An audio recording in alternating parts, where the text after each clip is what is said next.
Right now, we're watching Lancaster County Democrats' Watchful Citizen Show, and we're interviewing Dr. Vern Barrett, who's running for the state legislature in District 21, and my name is Barbara Baier.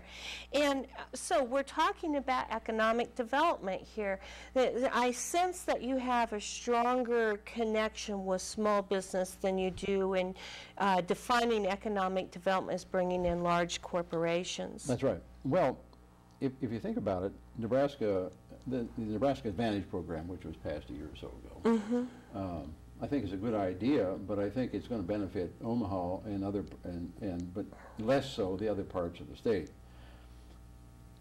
Nebraska has an economic disadvantage trying to compete with Missouri, because everybody around the country is trying to get the biggest and best industries to come to their place. Well, we don't have the kinds of incentives that can afford that kind of thing. But what we can do is to do more for people who are trying to start small businesses. So you feel like that would be a wiser investment of state funds and more return for that investment dollar? Absolutely, yes, yes. Very good. Well, tell us now, you're associated with the university. Do you feel as though the university could have a more active role in these economic development issues?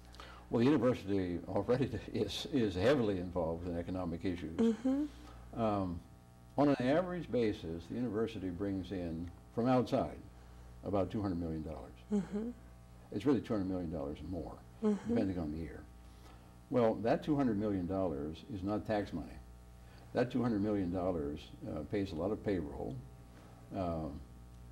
and actually equates out to $20 million in actual taxes paid by the people who are, as a result of that $20 million investment that the federal government, I mean, a lot of that money is federal or NIH or whomever it may be. But, if we don't have a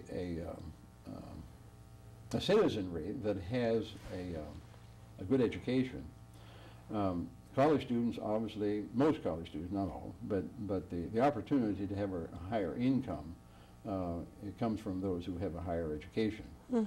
And so, just thinking about it from that perspective, the university has plays a major role, as well as do other schools as well.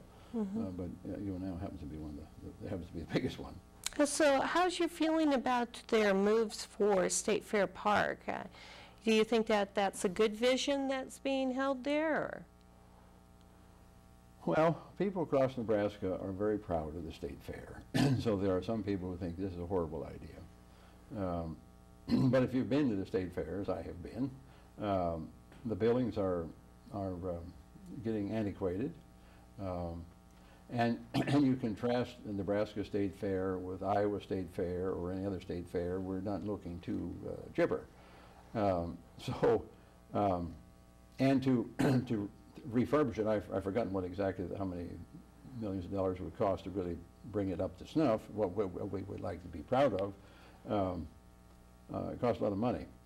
So I'm really in favor of moving it out to East Lincoln, to more the convention center or that area. Okay. And having a new facility where because that land sits much of the year not generating any kind of income.